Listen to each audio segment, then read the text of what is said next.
Assalamualaikum warahmatullahi wabarakatuh. Sampurasun. Hai anak-anak, gimana sehat semuanya? Selamat bertemu kembali dengan Ibu Atin di pembelajaran bahasa Indonesia, yang mana di sini Ibu akan membahas tentang surat undangan. Siap ya nak? Sehat selalu, fokus semuanya untuk mengikuti pelajaran dari Ibu. Pembelajaran kali ini dengan menggunakan kompetensi dasar mengidentifikasi surat undangan.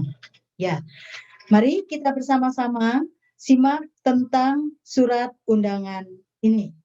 Surat undangan merupakan surat yang berisi pemberitahuan dan permintaan kesediaan seseorang untuk menghadiri suatu acara atau kegiatan. Nah, surat undangan ini sudah pasti harus menggunakan kalimat yang efektif, singkat, padat, dan jelas. Dengan tujuan supaya para pembaca memahami isi surat undangan yang diterima. Nah, adapun surat undangan ini dapat dibedakan menjadi dua macam, yaitu surat undangan resmi dan surat undangan tidak resmi. Mari kita simak pengertian daripada masing-masing surat undangan resmi dan surat undangan tidak resmi tersebut. Nah, di sini surat undangan resmi. Surat undangan resmi merupakan jenis surat undangan yang dikirim oleh instansi atau lembaga kepada instansi lain atau kepada seseorang. Sekali lagi, surat undangan resmi merupakan jenis surat undangan yang dikirim oleh instansi atau lembaga kepada instansi lain atau seseorang. Nah, adapun ciri-ciri surat resmi ini adalah menggunakan bahasanya baku, disertai ada kop surat, kemudian logo dari instansi tersebut. Juga jangan salah harus ada nomor suratnya. Itu merupakan ciri-ciri dari surat undangan resmi. Sekali lagi, ciri-ciri surat undangan resmi itu menggunakan bahasanya yang baku, yang resmi, kemudian ada kop suratnya, ada logonya dari instansi tersebut. Juga jangan salah harus selalu ada nomor suratnya. Kemudian yang kedua adalah surat undangan tidak resmi. Surat undangan tidak resmi ini sama dengan surat undangan pribadi. Undangan ini ditujukan kepada siapa saja, misalnya kepada teman atau keluarga yang sifatnya itu pribadi. Misalnya undangan ulang tahun atau misalnya undangan syukuran, ya. Ditunggu kehadirannya. Nah, itu adalah surat undangan tidak resmi. Sekali lagi, surat undangan tidak resmi merupakan surat undangan secara pribadi dari orang ke orang. Ya. Nah, ditujukan kepada teman biasanya atau keluarga yang sifatnya pribadi.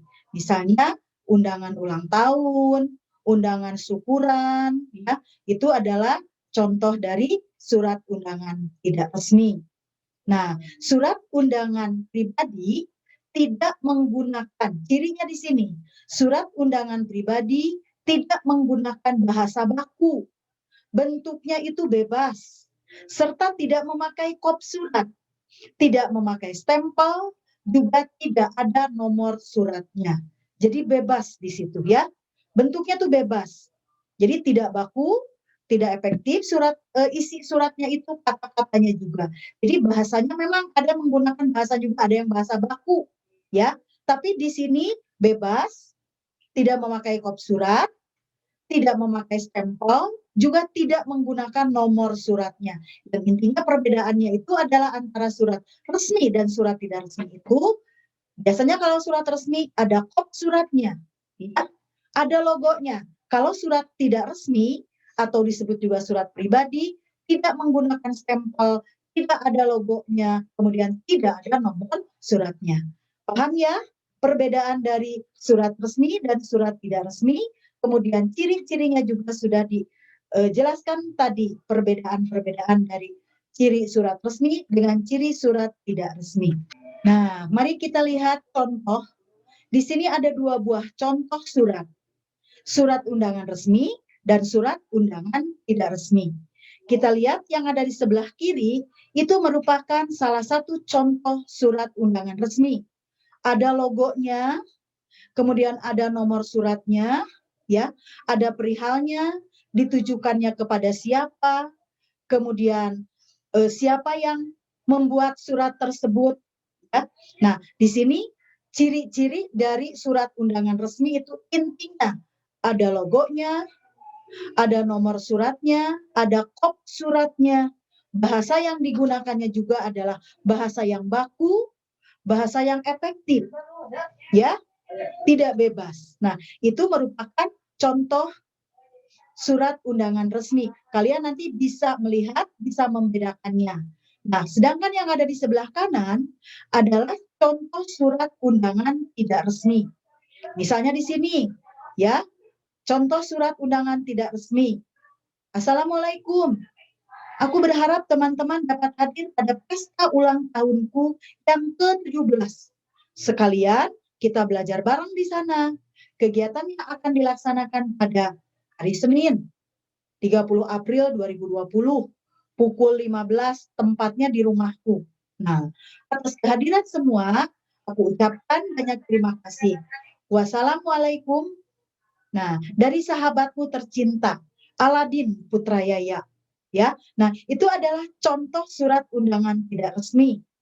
Sedangkan yang sebelah kiri adalah contoh surat undangan resmi. Saya membedakan mana ada kop suratnya, mana ada logonya, ya, mana ada nomor suratnya. Yang di sebelah kiri, sedangkan di sebelah kanan itu bebas. Paham ya Nak ya? Bisa membedakan antara surat undangan resmi dengan surat undangan tidak resmi. Kita lihat ada unsur-unsur surat. Unsur-unsur surat di sini yang kita perjelas adalah unsur-unsur dalam surat resmi. Karena kalau unsur-unsur dalam surat resmi itu banyak yang harus dipahami oleh kita semua, yang harus dimengerti. Kita lihat yang tadi, ya, ada kop suratnya. Ya, ada kop suratnya, lihat di situ. Kemudian ada logonya. Ya, ada nomor, lampiran, dan perihal surat, kemudian alamat tujuan, kemudian ada salam pembuka, lihat di yang sebelah kiri ada tanggal surat, setelah kop surat, kemudian barulah isi surat.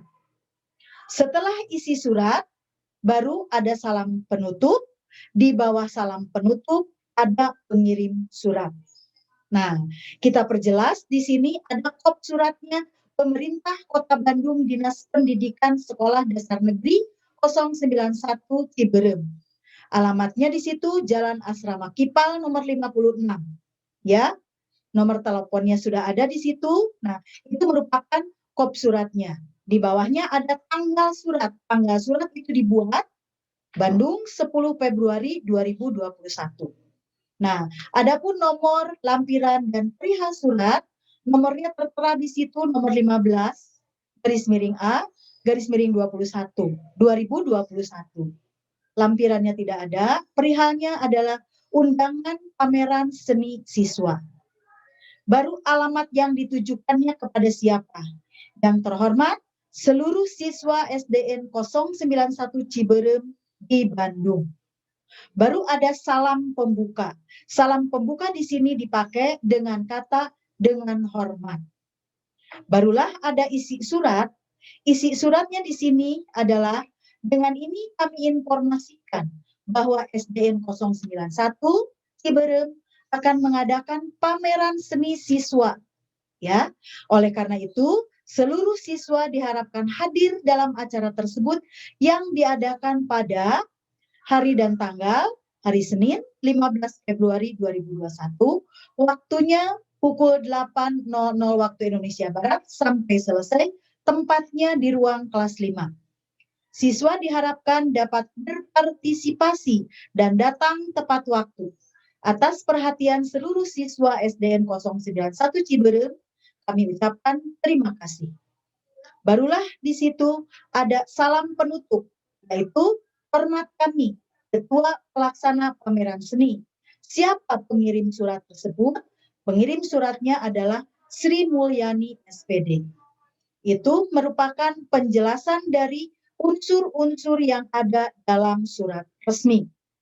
Biasanya udah pasti unsur-unsur yang ada dalam surat resmi ini terdiri dari 8 poin yang harus selalu ada. Ya, 8 poin yang harus selalu ada. Yang pertama adalah kop surat, kemudian tanggal surat, yang ketiga nomor lampiran dan perihal surat, yang keempatnya adalah alamat surat, yang kelimanya adalah salam pembuka, keenamnya adalah isi surat, ketujuhnya salam penutup, dan pengirim yang kedelapan adalah pengirim surat. Nah, demikian itu adalah unsur-unsur dalam surat resmi. Nah, tadi ya sudah kita tahu unsur-unsur yang ada dalam surat resmi itu. Kop surat berisi identitas instansi pengirim surat beserta lengkapnya, ya. Kemudian tanggal surat menunjukkan keterangan waktu dan tempat dibuatnya surat. Ada nomor, lampiran, dan perihal surat, berisi nomor dikeluarkan surat itu. Kapan dikeluarkan surat itu? Oleh siapa? Oleh instansi pengirim surat, dan keterangan singkat mengenai maksud surat tersebut. Kemudian yang keempatnya adalah alamat tujuan. Alamat tujuan ini berisi identitas penerima surat. Kepada siapa surat itu ditujukan. Kemudian yang kelima adalah salam pembuka, sapaan dari pengirim surat sekaligus sebagai pembuka surat. Nah, ini yang pokoknya adalah isi surat. Isi surat ini pesan yang ingin disampaikan pengirim surat, ya, pesan yang ingin disampaikan oleh pengirim surat. Itu merupakan isi surat. Yang selanjutnya adalah salam penutup. Salam penutup di sini sebagai salam untuk mengakhiri surat. Nah, yang terakhir adalah nama pengirim. Siapa nama pengirim itu? Cantumkanlah identitas pengirim surat tersebut. Itu adalah bagian-bagian yang terdapat dalam surat resmi. Jadi, Ibu ingatkan sekali lagi, unsur-unsur yang ada dalam surat resmi terdiri dari 8 bagian. Paham ya, Nak, ya? Dipelajari dengan jelas, ya, dipahami dengan betul-betul. Yang paling jelas di sini adalah, paling sulit itu adalah membuat surat resmi. Kalau surat tidak resmi itu adalah surat pribadi. Bu, kalau contohnya surat izin tidak masuk sekolah, itu masuknya ke mana, Bu? Apakah masuk ke surat resmi atau surat tidak resmi? Lihat lagi, masukkan 8 poin ini. Ada tidak? Kalau tidak ada, ketika orang tua kalian mengirimkan surat sakit atau izin kepada pihak sekolah, itu termasuk ke dalam surat tidak resmi. Itu pribadi dari orang tua kepada gurunya. Paham ya, Nak, ya? Itu salah satu contoh. Nah, kalau misalkan ada surat datang kepada kalian, pemberitahuan, ada logonya, ada nomor suratnya, itu dari sekolah kepada perorangan, misalkan kepada orang tua kalian, diberikan secara resmi itu. Nah, itu adalah salah satu contoh surat resmi. Paham ya, Nak? Bisa membedakan antara surat resmi dan surat tidak resmi? Ya. Nah, di sini juga nanti kalian bisa lebih paham lagi, lebih teliti lagi dengan cara kalian nanti membuat contoh, ya. Kalian nanti membuat contoh surat tidak resmi. Ya, silahkan. Kalian mau ditujukan kepada siapa saja. Misalnya ke teman, ya, ke nenek di kampung, atau misalkan ke orang tua yang berjauhan. Itu kalian buat sebuah contoh surat tidak resmi. Sekianlah tadi Ibu sudah memberikan penjelasan tentang surat resmi dan surat tidak resmi. Ibu harapkan kalian paham semuanya, bisa membedakan antara surat resmi dengan surat tidak resmi. Nah, di sini Ibu akan memberikan tugas kepada kalian, tolong buat sebuah surat tidak resmi yang ditujukan kepada teman atau kepada nenek di kampung, silahkan kalian lebih mudah untuk membuat contoh surat tidak resmi. Nah, demikianlah pembelajaran pada hari ini tentang surat undangan. Tolong dipahami, tolong dimengerti semuanya. Ibu akhiri pertemuan ini. Ingat, selalu jaga 3M, ya. Selalu keluar rumah memakai masker, mencuci tangan, kemudian menjaga jarak apabila kita bertemu dengan orang lain. Sekali lagi, 3M-nya harus selalu kalian pahami, harus selalu kalian laksanakan. Akhir kata, Ibu akhiri, wabillahi taufik wal hidayah. Wassalamualaikum warahmatullahi wabarakatuh. Sampurasun.